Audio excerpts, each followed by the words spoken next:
of what we're going to be talking about today. So I'll be going to give you a recap of Bayes and conditional expectation and probability and the filtering, okay, updating and filtering. And then it will be about computing the conditional expectation, numerical approximations to this. So we've seen one, which was the GMKF, Gauss-Markov-Kalman filter. But we'll see a few other ones to put many other things which you often see maybe in perspective, okay? Good. Let's start with this recap. So I think that's very similar to a slide which I showed already yesterday, okay? So what we want to do here actually, and this is what this course is about, is the combination of mathematical models with data, which come from either other computations or this is one of the examples I showed for the upscaling yesterday, or they come from measurements, sensors, or whatever, okay? And so that it goes beyond big data, which is just if you don't have any mathematical model, okay? Well, then you have to do something like this here. But in engineering, we mostly have a mathematical model which can be used. And the combination of these two is typically much, much better than just using one of them, okay? Good. We've seen that when we need to update parameters here and things which are uncertain in our models, that we, in this way of looking at, we model these things by random variables, and then we update these random variables through Bayes' theorem or approximations thereof, okay? Good. So just to remind you once more of Bayes' theorem, we've seen that yesterday too. So this is the main equation. We see that this was to derive it, the whole thing. So from Uppsala, how did I do that now?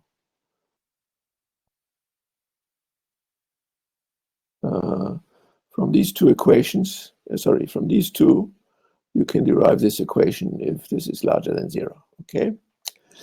And this proved one of the problems, and that's why conditional expectation had to be defined a bit differently and not via this formula, okay?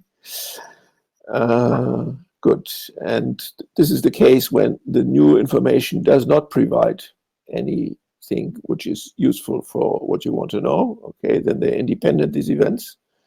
And but for the place where independent is prior is multiplied by this factor, which is the likelihood divided by what's called the evidence, okay? This is the probability that you would observe this new observation. Good.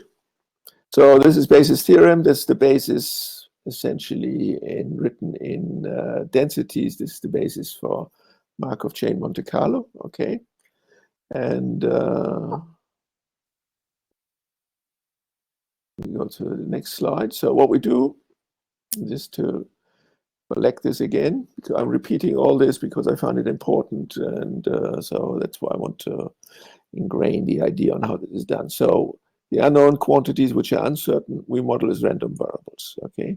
And this is a model, you can say, of the state of our knowledge, okay? Maybe I should again point out Cromwell's rule here, that you should not exclude things which in this modeling here, this is very easy by assigning 0 probability in your prior, and you see if you assign 0 probability to something in your prior probabilities, then no matter what this factor is, this is always going to be 0, okay? So if something is possible, then you should leave it at positive probability or probability density, okay? Only things which you don't want to have or whatever, I mean, the models will identify what you want, okay? So they will identify what you want. So if you are sure you want a model which looks like this, then of course you can exclude other things, okay? But, and then you will see it in the identification, in how well the identification works, whether the combination of identified property and model is good, okay? Good, so we model our state of knowledge with a random variable, and this is knowledge about an event which we cannot observe directly, so we cannot see it directly, okay? So we have some indirect observations which have something to do with it. Okay, they're somehow connected to this or dependent on it. And so we make a new observation, a measurement, a condition. We learn of some new condition, okay? And now we want to make our probabilistic description consistent with that. And this is changing this to these conditional probabilities, okay? And now this is a new probability assignment representing our new state of knowledge after we've learned of this observation, okay? That's the idea. And then the whole game continues again. If you have again a new observation, this can go on again, okay? Good. And as you see, we have to predict for this. We have to predict this likelihood here. And this is costing computations, okay? This is something we have to predict. We have, assuming that E is true, we have to predict what is the probability of observing that. That was this likelihood. Good. So we come back to our little model problem, okay, which is the time-dependent seepage equation here for such an aquifer, okay? And this is, we're not going to read it, but this is a prototype model, and this kappa here is like a prototype kind of parameter, a random field, which we don't know. We also may not know the initial conditions, okay? So at some point in time, the state and this kappa is uncertain, and there may be some random influences in the model, and so we have to update, if we have to identify both the parameter and the state, okay? Good. So this is this thing in pictures. Okay, so we have a model of this, of these parameters Q. We predict what will the state be as a random variable, because this is a random variable. The state now is a random variable as well, because Q is random, U is random. Okay, so it's a random field. In this example, from this you predict our quantity of interest, which we'd like to measure or which we can observe. Then you observe it. We add these blue dots, for instance. And then you make an update, okay? Good. And so let's again go through the mathematical formulation. This I write now as a stochastic differential equation, okay, with driven by white noise. This is the random influence. And we assume that it is by itself a well-posed problem. That means by picking a certain value of Q, that I can compute a unique solution. In this case, it's a random variable because there's a random influence in noise in there, okay? But that solution is unique. This randomness free here, this which I call the aleatoric randomness, I cannot reduce this randomness here, which is in the system, which comes from outside or whatever. What we're concerned about is the uncertainty in the parameters which we want to, and the state in this case here, okay? So that means if it's well posed, we can have a solution operator which moves from state T0, initial state, to some later stage, okay? And this is a unique mapping here.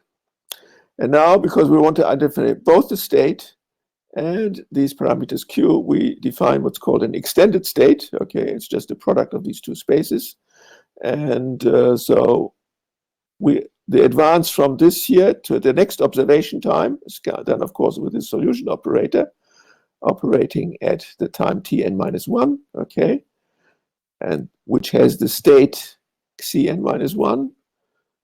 We go to state Cn, okay, and then there's some random influence, of course, in there too, okay. So now we have a discrete time system, a difference equation to model the behavior of the system between our observations. In between, it's not interesting right now for what we're looking now. That's why I've written a difference equation here. Of course, if you are observing continuously, then you would have here a differential equation. Okay, so we use this differential equation. But here we assume that we do a discrete times an observation and do an update. Okay, and then of course this applies also to the stationary case, where the different times is that they choose a different G. Okay. So you do a different experiment with your thing or whatever, or nature does a different experiment for you or whatever, but you're not interested in the dynamics of the state by itself, okay? So this is a special case of this here, of course. Good.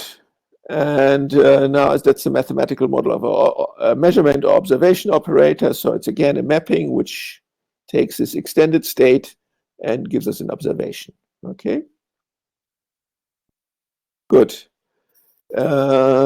but we assume that we cannot see this directly. Again, there is some noise in there. There's some aleatoric noise. So this is this Vn here. Okay, so this and the noise together, this is what we see. That's the Yn. This is what our instrument registers. Okay, or our instrument shows. What's what you read from the scale or whatever. Okay, and it's a function of the state.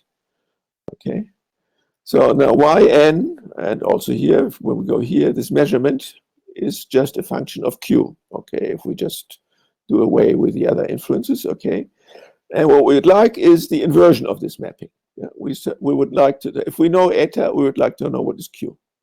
Okay, so that's an inverse of this mapping, and that's why it's called an inverse problem. But unfortunately, this mapping is typically not invertible, because typically you don't have enough information to invert this. Okay, and the way to make it now, an ill-posed problem is something you don't even have to try to tackle numerically. Ill-posed means it is really, really sensitive to data which you put into the computation. And doing this numerically means you're going to compute random numbers, more or less, but not really solving a problem which you want. So we have to turn this ill-posed problem, which has sensitivities which are very high, whatever, we have to turn this into a well-posed problem. Okay. So well-posed in the sense means it has a solution. The solution is unique, and it changes continuously with the data. Okay. And so here it's not even unique. Okay, so we have to make it unique. But the way we do it is by modeling the parameters in the initial state as uncertain. Mathematically, is we take a tensor product of the previous state with some state of random variables. So these are now random vectors in Q, you can say. Okay, so this is scripty Q is this space of random variables with values in U or with values in Q. Okay. And this space describes the epistemic uncertainty, our state of knowledge. Okay, that's described with that. These things may by itself be random variables, as I said, because there's aleatoric noise, but we'll not consider that right now. Okay, that's not important for us right now, that part. Good. And so what we want to do now is to update our information with Bayes' theorem. Okay, good. So what we actually want now is to track this extended state. So this is something which happens, okay? With noise, this would be a Markov chain, because we have a certain probability to go from one state to the other depending on what this noise is, okay? This is how it is, and this, so it depends only on the state you're in, and that's what's called a Markov chain, okay? But the Markov chain cannot be observed directly, okay? So it's a hidden Markov chain. We only have some quantities which we can see, which were the y's here, okay? So this is what we can see. We cannot see the xi directly. Okay, and so now we have to make a model of that, okay? And so we model this extended state as an epistemic random variable x, okay? So the x is a random variable, random in this epistemic sense, which is an approximation to xi. Typically, the mean or expected value of x would be a good approximation for a deterministic value for xi, okay? Or the mode or median of the distribution. We've seen all these things, okay? So now, of course, this behaves in the same equation here, okay? So now it's a random variable which goes in here, and out comes another random variable, okay? And now it's possible to build a map of what is the observation and what is the distribution, okay? And so this was our distribution before, from Bayes' theorem, before we observed it, and we get a condition distribution based on the observation here, okay? And that turns out to be a well-posed problem. So by widening the whole description to random variables, okay, we've obtained a well-posed problem. Of course, the problem, well, what do I mean the problem? But I mean, what we have to give something away. I mean, and what we have to give away is that we don't get a definite xi. We get a probability distribution. We get a random variable, and one of the values of this random variable that may be the true xi, but we don't know it. And this uncertainty is the uncertainty of our knowledge, of course, and that exists after the observation. It may get smaller, the uncertainty, but it's still there. Okay, there's always some residual uncertainty. Good. So for sequential updating here, even if we have a stationary system, you can think of like this here. So we have a description of kappa here. This is the first forecast. Okay, then we do an experiment where here in this aquifer, the flow is in this direction.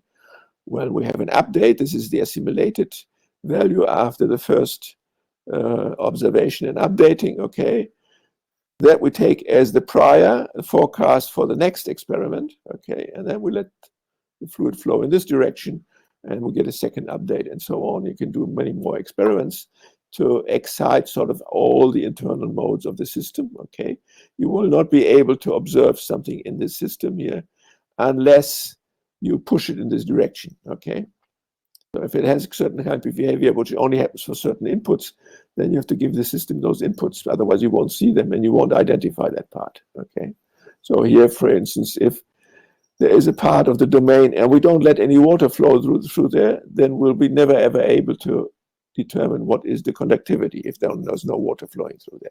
So we have to make experiments that water flows through there. Okay, or nature makes this experiment for us, whatever, depending what it is. Good. So this is again Bayes' theorem as we use it. So this is how it's used in Markov chain Monte Carlo. And so this is the same thing written with densities again to give you the name. So this you can only write it like this if there's a joint density, okay, for both the extended state and the observation as a random variable, okay. So this is what it looks like. It is the joint density divided by some number, which is called the Zustandssumme. That's why it's called Z. And it's this marginal density here, okay. You've integrated out the x's in this case here. Okay, so it only depends on y. So we can rewrite this here then in this way. This is the prior density, and this is the likelihood. And this is the evidence of Zustandssumme. Okay, so this Z is important to make this into a probability distribution, so it integrates to 1. Okay, obviously, it's easy to see from this here.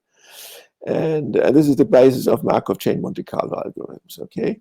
And after you make an observation, you insert y hat n here and y n hat here in the z, okay? And what you get is p, x, y, and with y n hat here, okay? And that's the posterior after you've made the observation.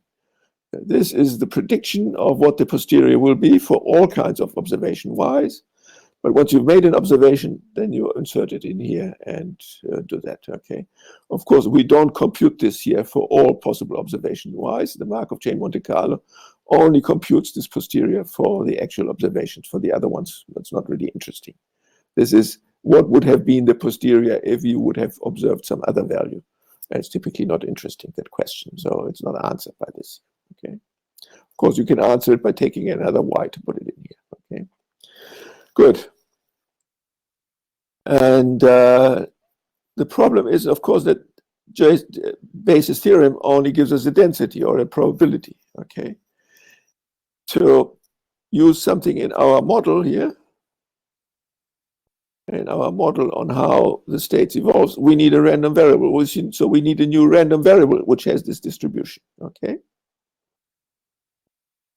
We need a new random variable which has this posterior distribution, okay? Well, because this was computed by Markov chain Monte Carlo, this distribution is given by a lot of samples, okay? And the thing to do is, for instance, is to call these samples, now they're typically called particles, okay? And you just propagate these particles through the dynamical model here, okay? And this is the basis for particle filters. I will not talk much about them, okay, but this is how they work. They have the tendency, although these particles, like a sort of compressible fluid, that they get compressed towards the mean. And they have to be redistributed and made sure that they, even if in the beginning they carry the same probability, after a few updates will not, and then you have to redistribute the particles and so on. So that's quite a theory behind these particle filters on how to do that. But the essential thing is what comes after Markov Monte Carlo, Markov chain Monte Carlo, you as particles, and you put each of them in here and propagate them So the next one, and you get a new set of samples, okay? And this you take as the posterior predicted sort of the likelihood or whatever for the next step, okay? Good. So we'll not talk about particle filters. We'll talk about filters which build on the conditional expectation, okay? Because these are the most frequently used ones, okay? Good, so this is now the mathematical formulation of filtering, what I've just been trying to say already, okay? So we have probabilistic descriptions of the new state, of the assimilated states, okay? And of course, there's many random variables which satisfies these probability distribution or all these expectations, okay? And the idea of filtering is actually not to take any random variable which has this distribution, but to build this new one of the ones which you forecast, okay? And what you say is, well, it has to be some change to our forecast. So this is the forecast, and we want to change it by something called the innovation, and it will give a new random variable, the assimilated one, and this one hopefully has all these distributions which we want, okay? It will turn out to have one which has exactly all this distribution is going to be difficult numerically, okay? And so there's going to be various approximations being involved in there. Good. So what we want is a random variable which has this distribution, okay? That's the one which comes out of Bayes' theorem, or which has the right expectation, so that the expectation of the assimilated random variable is the conditioned expectation of this random variable C of the forecast given the observation y hat, okay? Good. So the prediction is ours, that's our forecast, is just by using this model with a random variable, okay? From that forecast, we forecast an observation. So this is the forecast of the observation. It is also a random variable. It gives a distribution which we expect. What is it we expect to see, okay? And we have an actual observation, okay? So hopefully that's somewhere inside the range where the probability is high of this random variable. Otherwise, your model is completely off, okay? And from this, now we want to compute the updated assimilated random variable by adding this innovation. And this innovation, we assume, is a mapping of the forecast state, of the forecast observation, and of the actual observation, okay? So that map determines the innovation.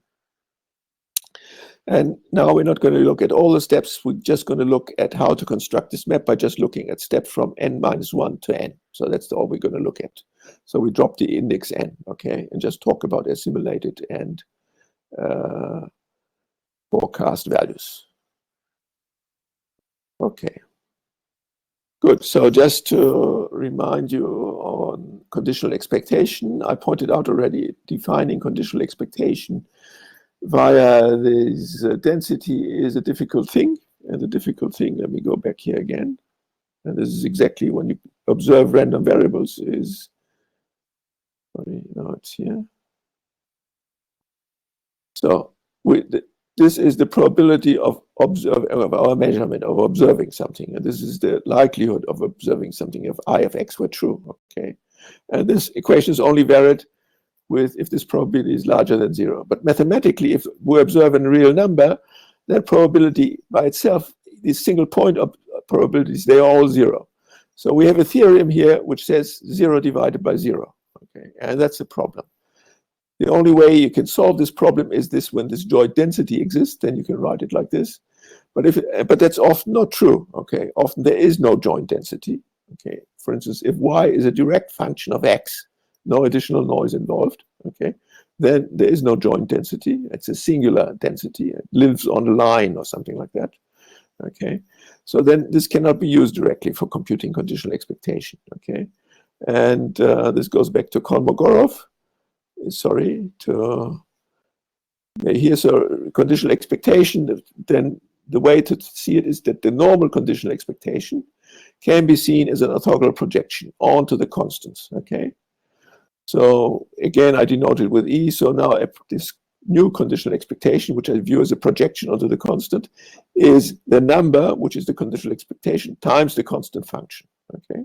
So you can write it like this.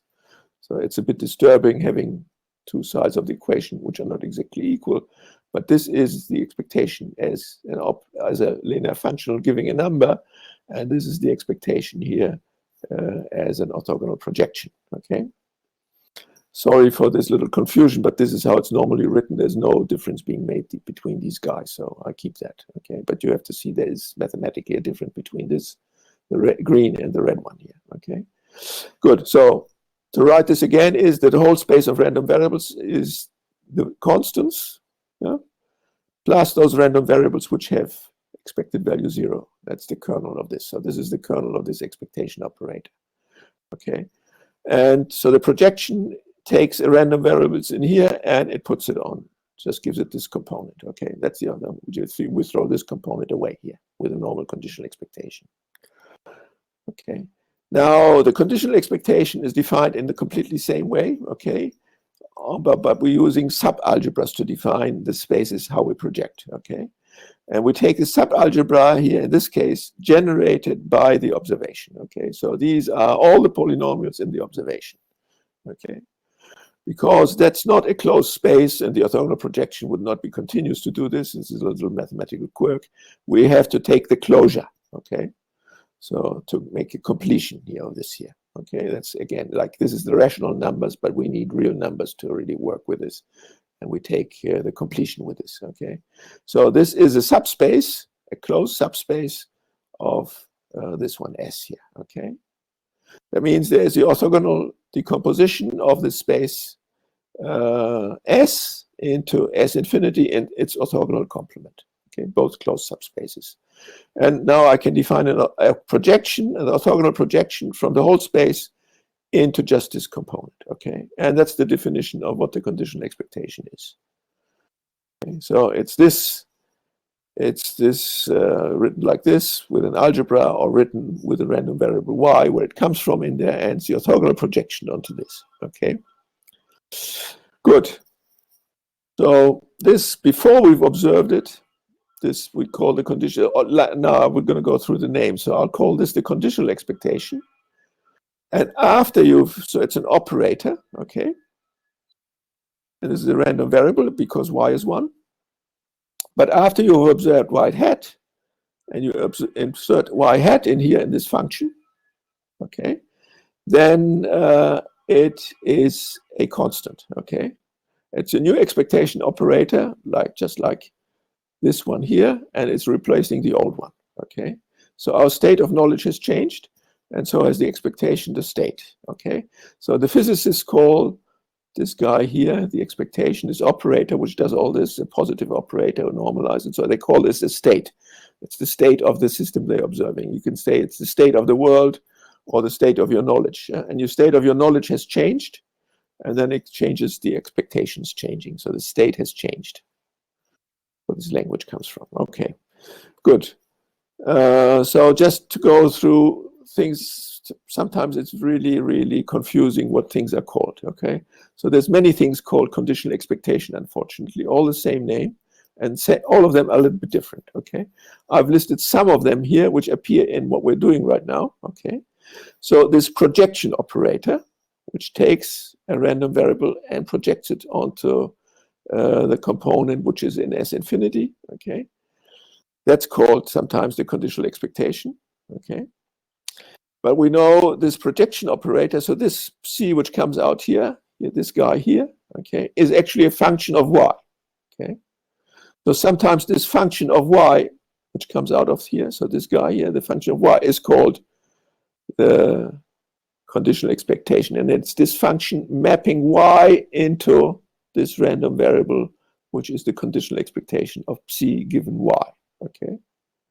So now it's slightly something different than here, but all connected with this guy here, which is a function of two variables, okay? And depending on which one you rewrite, so this is a function of the observable y. It's also called the conditional expectation, okay? Sometimes actually this guy here, just the image is called, this random variable is called the conditional expectation, okay? Sometimes the constant which comes out after you've made the observation is called the conditional expectation. I'd like to make a little difference between, this is not generic in textbooks, between these here, which are before you make the observation, okay? And the ones which will follow, they are They are called all of these conditional expectation, and these are called the conditioned expectation. These are made after we've made the observation. So here it's a random variable because y is 1, but I've observed y with y hat, then it's of course a constant. Yeah, okay, and this is the conditioned explanation, I would call it. But in most textbooks or so, this is still called the conditional expectation. Okay, or this function mapping this random variable which you would like to compute the conditional expectation of onto this constant. That's also sometimes called the conditional expectation. Again, I'd like to call this the conditioned expectation. Okay, and you can also view this function which takes the observation, not the random variable, but the observation, and puts it onto this constant, which is the conditional expectation of c given y hat. Again, it's also called conditioned expectation. Okay, so for us the difference is going to be important. So they're all slightly different. Okay, but the main thing, they're all connected to this expression here, which has two variables, and depending on what you see, and you see it as a mapping or the thing which comes out, it's a slightly different thing. Okay, the main is these things which are after the observation. I call that conditioned expectations, and the ones before I call conditional expectation. Okay, good. And so now, what is the interpretation for this? So this is the mathematics now, but now this is, I give you my interpretation. That there is, like with many things, there's a million different interpretations, and I'll give you my interpretation of this. Okay. Before the observation, our knowledge about the universe we're looking at, the part of the universe we're looking at, I have to already say, it included this condition that this observation might turn out to be y hat as a possibility. Okay, and this was described by the expectation operator, what this might be. Okay, so this is our state of knowledge, our knowledge about the universe, the randomness which is in here, and that the probability that this happens and things like this is in this guy here. We saw how we get a probability out of an expectation operator. And then, as I said, the physicists, they call this the state. Okay, you can ask the state of what? Typically they mean it's the state of their little system what they're measuring. Okay, because this came up in quantum physics, one is to say, because when you observe a system in quantum physics, you typically change it. Okay, so an observation changes the state. Okay, in our case, it changes the state of our knowledge. Okay, so we can, this is my interpretation of what we're doing in Bayesian, we change the state of our knowledge. Okay, good. So before we observe it, we have a state operator, the expectation, and this gives us probabilities of events. Okay, this is before we do an observation. This is our prior knowledge. The conditional expectation tells us how these expectations, how they will change for any random variable psi if we were to observe y. Okay, so how the probability of events would change if we were to observe y. Okay, so that's the conditional observation. And this y, remember, in our description is a random variable. Okay, but this really tells you if you are observing y, the conditional expectation would be this and this. Okay, good. And of course, the probabilities of events would change accordingly. Okay, they would change as a function of the possible observation y. Now we do the observation, so our instrument shows y hat. Okay, and now our knowledge about the universe has to change. It has to include this condition. Here it was a possibility. Okay, and here now we know this for certainty. We know this guy happened. Okay, and we have to change this, our description of the world. Yeah, and this we do by taking now as an expectation operator this one here, the conditioned expectation operator with y hat in here, and it's a new state. It has all the properties what this one had before, so we can call it a new state. Okay, and now we can go on. We can forget that it came from the observation, because in here is already, for instance, is also already everything we know about the world is in here. I didn't write it down. Okay, this one's conditioned of what we know prior before making this observation y hat. Okay, good. And of course, from this we get new probabilities of events as conditioned expectations. Okay, good. So this is the interpretation of it. So how do we build a filter now from the guy? Good. And so it turns out building a filter map which has all the things which we want, is numerically is not easy. Okay, so first we're going to build a simple approximate filter. Okay, which uses the conditional expectation. Now will turn out to compute the conditional expectation. It's not so easy, so we have to approximate this as well. Okay, and I'll tell you later how this filter can be improved. Good, so we start again with this decomposition of the space in S infinity, which is where the information sits from the observation, and this is which is the orthogonal complement of it. Okay, so any random variable can be decomposed like this. Okay, and the first one we take the identity. Okay, so we want to know the state itself, and what we'd like to know is the mean of the state. So this is what this would give us here. If we take psi of x to be x, then E of psi would be actually the expected value of x. Okay, so the decomposition is this way here. So this is this orthogonal decomposition in which is x is decomposed. So this is in S infinity, and this guy is in the orthogonal complement, the red one. Okay, and because we know this is a function of y, I write this function of y in here. Okay, and this is just the rest. So this is trivial, other than knowing that these two guys are orthogonal. Okay, good. And because this state here, S infinity, this is where all the information sits in this orthogonal decomposition. Okay, now I've made the observation. I'm going to stick the observation in here. Okay, so we're going to take x as our forecast. Okay, so the forecast goes here. Now we make the observation. I will stick it in here because that's the subspace where the information is. Okay, and I leave this guy here unchanged. Okay, so now then we have a constant plus a random variable. Okay, and that I say is now an approximation to the updated, the assimilated random variable. Okay, and we call this the conditional expectation filter for a reason you will see right away. So the way it's written is like this here. This is the forecast. This is the forecast observation, also a random variable. So this is this guy here. Okay, this lives in this space. And here we insert the actual observation. Okay, and this we call the assimilated variable computed with this conditional expectation filter. And the nice thing is, that's why it's called like this, it's the conditional expectation of this guy here is equal to the conditional expectation. And this actually, the expectation of this guy here is equal to the conditional expectation of the forecast given y hat. And this is exactly what we want. So this random variable has the correct mean. Okay, nothing else. Correct mean. And it's still surprising this filter works often so well. Okay. And by the way, if these were all Gaussian random variables, so if x and y were Gaussian random variables, then this would be correct. Okay, so this would be no approximation. But for other random variables which are not Gaussian, this is typically an approximation. This has not all properties of the Bayesian posterior, but only this here. Okay, but often that is enough. See, often you use a filter, for instance, to control a machine or something like that. I already mentioned yesterday, for instance, if a commercial airliner flies on autopilot, okay, then there's a piece of hardware, a computer program, which essentially does something like this. Okay, it's actually much simpler than what I've written here. Okay, and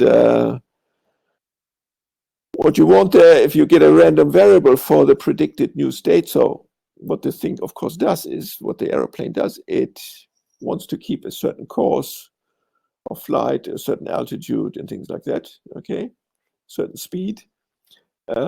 It will observe this. It will measure the outside air pressure. It will measure via GPS where it is. It will measure via some sensors what the airspeed is and whatever. But all of these sensors have a little error, okay? So it's not sure about what the state of the aeroplane is, okay? And it uses a filter like this here to update its internal state.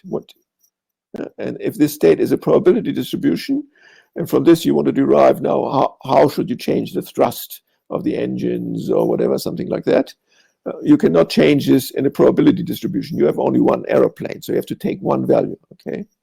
And then what you typically do is you want the mean of this posterior, okay? So this is often the most important thing. And this part is here only, you can say, computationally to make this a well-posed problem. That's what this does. okay? Because of course this thing here is a kind of inversion of the map we had seen before, okay? Good. So now let's talk about how we compute the conditional expectation. Now, because it is an orthogonal projection, it minimizes the distance squared. By the way, should have been a psi of x here. Sorry. Good. This gives us a variational equation. You know, sorry, I should have had an x here. Okay, sorry. So there's no psi of x here. We want to do it for now for the variable x. Okay. And this is I changed this part here, but I changed these two. I didn't change this here. Okay. Good. But now we just do it for x, for the random variable x, not just for any, but just for the random variable x. Of course, from this here, minimizing a square, okay, we know the Galerkin conditions, the orthogonal conditions is this difference has to be orthogonal on the subspace over which we're minimizing, okay? So if you go back, I put you in the first lectures in the appendix a few slides on least squares. This is exactly the least squares conditions, okay? The error has to be orthogonal on the subspace you're projecting onto the linear manifold. And in this case, the linear manifold is S infinity, a subspace. So we have this equation, okay? So the difference here, the P will be this here, the arg min will be this phi here. The difference has to be orthogonal to any P which is in the subspace. And of course, this is just this here, okay? Good. And the simplest possible, now it's difficult to compute because the problem is this subspace here. This subspace is huge. It's all possible functions of y, okay? And that's very big space. So computationally, it's too big, so we cannot compute it. So we'll approximate the space like you do, for instance, in finite elements. Yeah? You do not take all possible deformations which satisfy the boundary conditions, but you take only ones which come from a finite element ansatz. So that's what we're going to do here. We make this ansatz. We make the ansatz that this function is just a linear function. So that's very simple. That's about one of the simplest you can take, okay? And it will turn out the constant here, it's an affine function. So this is the linear part and it's an affine function, but this h plays no role, as we will see, okay? Why does it play no role? It's because there is a difference here, okay? There's phi x of y hat minus phi x of yf, and then the h, the constant, cancels out. Okay, good. Now, by doing the minimization, we can compute what this coefficient L is. This is like when you do Galerkin for finite elements, you get a linear system to solve, and that gives you the coefficients. Here also, we get a linear system. You can write it down. It's very easy to do, to solve for L, and it comes out to be this here. Yeah. It's the cross covariance divided by the covariance of y. And if x and y are vectors, then of course these are matrices. That's why I've written it like that. So the filter looks like this. I didn't bother to write down what h is because, as I say, it's not important. Okay, it's only this part which is important. Good. So what does this Gauss-Markov-Kalman filter look like now? This is what we call the Gauss-Markov-Kalman filter. It's already pointed out yesterday. And because it comes, it's an extension of the Kalman filter. Here's a picture of Rudolf Kalman, and it relies on the Gauss-Markov theorem, okay, which is essentially least squares in another disguise, okay. So this is a least squares theorem, but for random variables, okay. So now it's even a further approximation. That's why I call it CE1, where we just take this function which we just computed, this phi 1, which was written here, okay? So we take this function here. And then you see again why the h, which was here, this h here, the constant y, cancels out. Because if you have it here and here, they get subtracted and it's gone, okay? And rearranging the terms now gives me this here, okay? So this looks very much like the Kalman filter. We'll come to the Kalman filter in a second. But the Kalman filter has this equation for the means. Here we have it for random variables. So yf and xf are random variables, okay? It's a generalization of the Kalman filter, and it's based on the Gauss-Markov theorem, okay? And it operates on random variables. That's the important thing. So this cannot be directly computed then, because we cannot work on the computer directly with random variables. These are infinite dimensional objects typically, and we have to approximate or discretize it some way, okay? Good. But one thing we can do, we can compute what is the covariance of this guy here, of the assimilated value. And it comes out, this is this here. Okay. So it reduces, this is the covariance of the forecast, and this gets subtracted. Remember, these are positive definite matrices, and I'd subtract here another positive definite matrix. So the covariance gets smaller. That means I learned something, yeah, from my observation. And if this guy is 0, then you don't learn anything, then it stays the same, okay? And this first thing here, this is exactly the K, which we said on the other page before, okay? So this is how it's often written. But here you can see that the guy is symmetric in positive definite, which is not easy to see from this one here, okay? But to make this computationally operational now, we have to implement it. We have to approximate these random variables in some way, okay?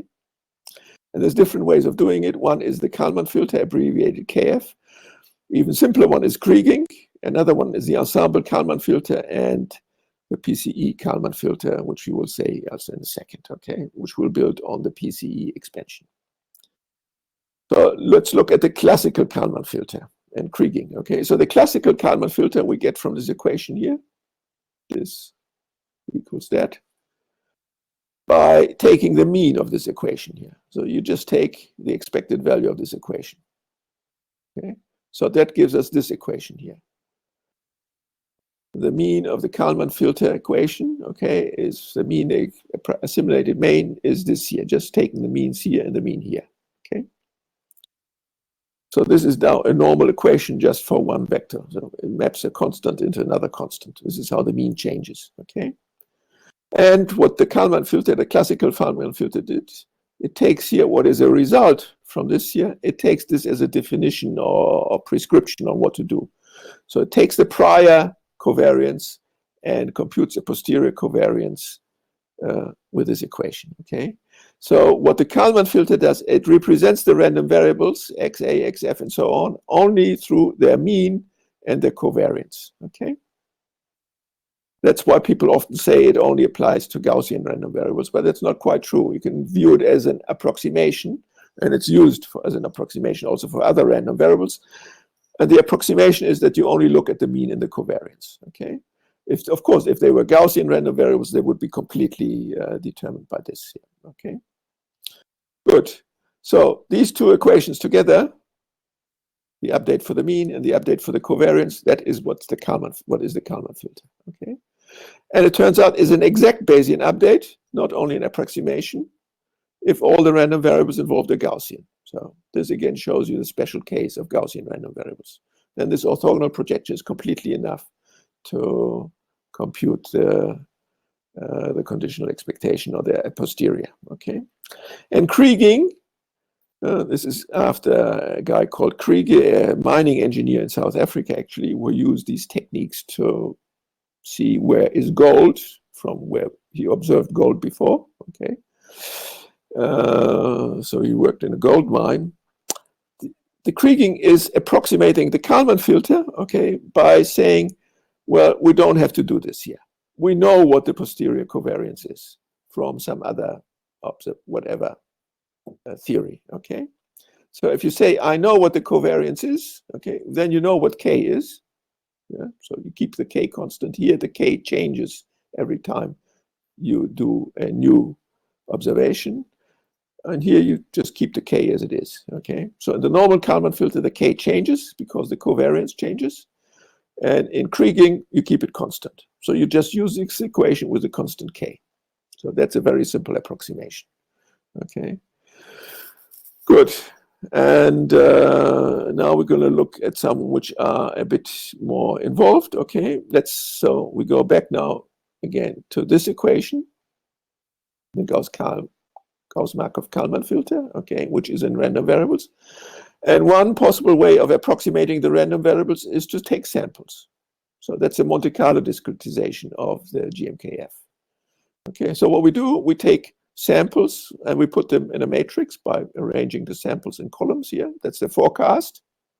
Okay, and to each forecast sample corresponds a forecast observation. So we put this in the matrix YF. Okay, and then the update equation becomes this here. So the NKF sample, the assimilated sample is the forecast sample plus this one here. Okay, this is the guy we know here. And here we have to put in the observation at each column. So this is a matrix where each column is y hat. Okay, so this is just so we can write it as a matrix equation. So this is the equation used in ensemble Kalman filtering. That's something which Dr. Friedman will do with you in the third lecture today. Okay, good. And of course, the question is now, how do we compute the filter gain, the Kalman gain? How do we compute it? Okay, and it has to be computed from the samples now. Okay, so we have to first compute the mean of all these samples. That's this guy here. Okay, so this is a matrix, and it has, so this guy here is the mean. This xf times 1, this is a vector of all ones.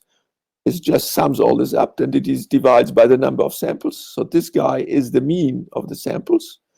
And then I take the sample, taking this here, the tensor product puts this sample into each column of this matrix here, just like I did here with the observation. Okay, and I do the same here for y.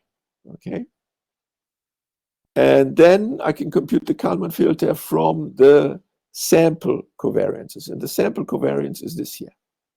Okay, this is why I need the mean, because the mean has to be subtracted out, and this is this guy here. So once you compute these two guys, then you can compute this. The problem is that this guy here may be singular. Okay, and then you have to take the Moore-Penrose inverse of this one here. Okay, so this is again least squares. Good. The other discretization which you all see is the spectral Kalman filter or the PCE Kalman filter. Okay, we use these two names interchangeably. This is obtained from the GMKF by representing these random variables which are in there. I'll go back there again. So it's this equation, and these are the random variables YF and XF. We represent these random variables now by their, and this one here too, by their PCE expansion. Okay. Good, so let's do this, right? XF is a PCE, YF also is a PCE. Arrange the coefficients here in matrices for the forecast, for the assimilated one, for the observation, okay? And then it looks like it's very similar to the NKF equation, okay? So each coefficient vector is updated. That's what it says here. Again, this one is putting the observation in each column, in the first column, sorry. I only have to put it in the first column because this guy here, that is the mean. X, the zeroth coefficient is the mean. All the other ones have nothing to do with the mean, okay? Good, so that's why it's being put in here and being, so we can compute this here, okay? And so this is the updated equation. It looks very similar to the ensemble Kalman filter equation. It's just what is different here, there's samples, and in here there's coefficients, the PCE coefficients. And the Kalman gain now we can compute from these guys here because we know by definition it's this here. Okay. Again, if the PCE expansion doesn't go far enough, this matrix may be singular, so that this inverse may have to be taken as a Moore-Penrose inverse. So you see this filter and the ensemble Kalman filter, they look very, very similar. Okay. As I say, the difference is here is samples, and here is PCE coefficients. Okay, and that makes a big difference in how the filter behaves. The ensemble Kalman filter has the tendency that the samples get closer and closer to the mean. Okay, they cluster around the mean, and then people have to employ things which are called like variance inflation. You have to push them apart again, the samples, so that they don't cluster at one point and all these things. This is the problem with taking samples because they are highly correlated typically if you take Monte Carlo samples. Okay, here we use these polynomial chaos expansion, and these are orthogonal functions. Okay, so these are coefficients of orthogonal functions, and this clustering does not happen here. So this behaves numerically much, much better than the ensemble Kalman filter, and you don't have to do any tricks like variance inflation or something like that. Okay, good. So there's other approximations of the conditional expectations. You have to see that the predicted observation, this mapping we saw before, is not invertible, and the stochastic predicted observation is given by this here. Okay, and in the stochastic sense, the filter is an inversion. of this one here. So given yf, we tell you what fx could have been, okay? So we hope that the mean of this guy here is approximately this here, okay? So the conditional expectation is in some sense an inversion of the deterministic prediction, okay? And that's the simplest one here, the Kalman gain, okay? And of course, we take just more than just linear functions, okay? The simplest regression may take linear independence phi betas, capital phi betas, okay? Of multivariate ones if this y is a vector, okay? So we have simultaneous observations. And so how would this be done? So we just, some things which have been tried for these functions. We can take polynomials. You can take radial basis functions to do this, okay? This is building a regression for this guy here, okay? For phi, sorry, where is it? Here, for this here. We can take Gaussian process emulation, that's usually a special case of this. We can take Kriging with radial basis functions, which is a special case of these two. Yeah, okay. We can take deep artificial neural networks, okay. That's called deep learning.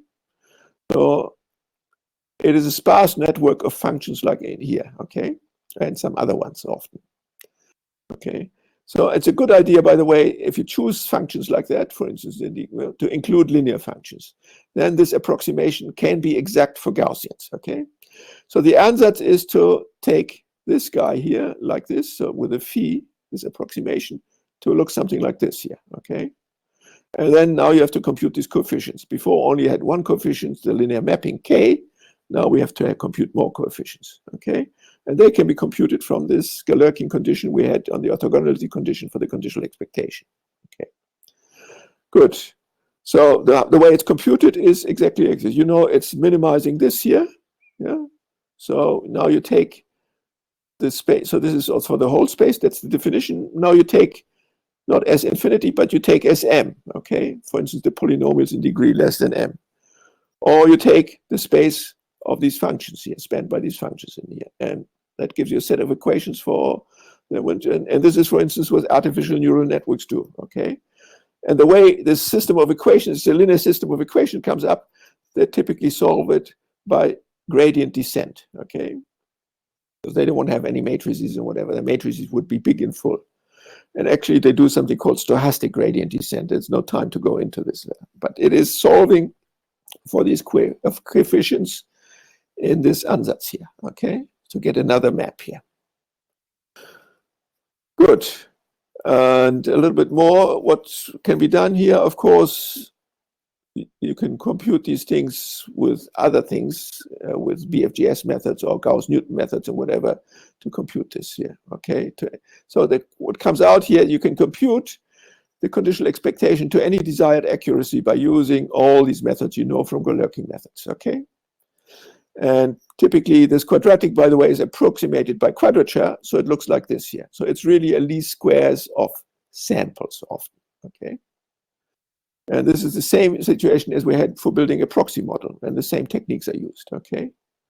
And often this blue expression is used for MC or QMC samples or for real-world training samples. They call training samples then, okay? And this is how you train a neural network, for instance. Okay, so this is how you can build better filters then, okay? So we have the CE filter, we know, okay? I'm writing the CE filter, which gets the conditional expectation right, okay? But all the other moments are wrong, okay? So this first moment is right, all the other ones wrong. And how to get the other ones right? Well, for that, we have to look at, this is constant, we have to look at this part. This has conditional expectation 0. This is the mean free part here, the x tilde, and we have to change that one. One way of doing is to compute the conditional expectation of this guy here, okay? That's something we can compute because we know this, let's say from the PCE. Okay, for instance, if we do this GMKF filter, we know what it is. And now we can construct a filter where it has the correct covariance because we compute the correct covariance through a conditional expectation by taking the conditional expectation of this function here, okay? And then we build this filter. So this is the best linear filter you can have. It has correct conditional expectation, and it has correct covariance. Okay. Good. So just let me mention some important points. I've seen I'm 5 minutes over the time already. So we use the forward problem to forecast a new state and a new measurement. Then we can compute an approximation to the conditional expectation. And we use this to build the filter map for the inverse problem to compute the innovation. Okay. And we've seen how this is connected to the Kalman filter and things like that. Okay. And we can make a linear correction, which is even better to give the correct answer. So you can do even better filters by matching higher moments, but I will not go into this here. Okay. Typically, these ones are not very bad. Okay. Good. So now I'll show you an example of how this works. We've seen this example already yesterday. So this was the Lorentz chaotic model. This picture you've seen already here too. This is the PCE Kalman filter, the PCE KF. And now there's a comparison of the PCE KF with the ensemble Kalman filter, okay, just for one point in time, okay. So this is if you take polynomials of order 1, of course, you get a Gaussian as an approximation here, okay. These are done to have approximately the same amount of work, okay. Now this is polynomial order 2, and this is for the ensemble Kalman filter. And you see how this looks very Gaussian all the time here, whereas this picks up some skewness in the distribution, okay? So this works more stable than this one here. Okay, now this is now taking not just a linear approximation, but a quadratic one. So x1 is x approximated with a linear filter, again a PCA KF, and this is with a quadratic one, okay? So this is after one update. This is what they look very similar, except here for Z. There you can see a difference between the quadratic and the linear update. Okay. Now this is after the second update, after the second step, and now you see this one starting to change as well. Okay. And this is after the third step, and you can see they're all quite different. Okay.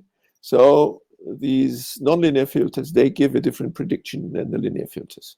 But most often people just use it. Of course, the thing would be, if you have a better way of computing the conditional expectation, you can take bigger time steps in between observations. Okay, this brings me to my summary. Okay, so we've seen now again how Bayesian identification works. I will not go through all the space. So it connects all to least squares. Least squares is very, very important in this subject. Okay. And it may be presented as a filter, and this is where I spent most time telling you about it, okay? So there's different filters which get different things right and different approximations. And again, some situations require deterministic filters. Yeah? So Markov chain Monte Carlo, particle filters, ensemble Kalman, whatever, would not work. For instance, controlling the flight of an aeroplane, you will not want a probabilistic filter, okay? Because the probabilistic filter has a small probability to be completely off. Okay, that's why you want a deterministic filter. And typically in aeroplanes, they use the Kalman filter. Okay, I'll stop here. Thank you for your attention. And there's a question I see. So can I give an example of white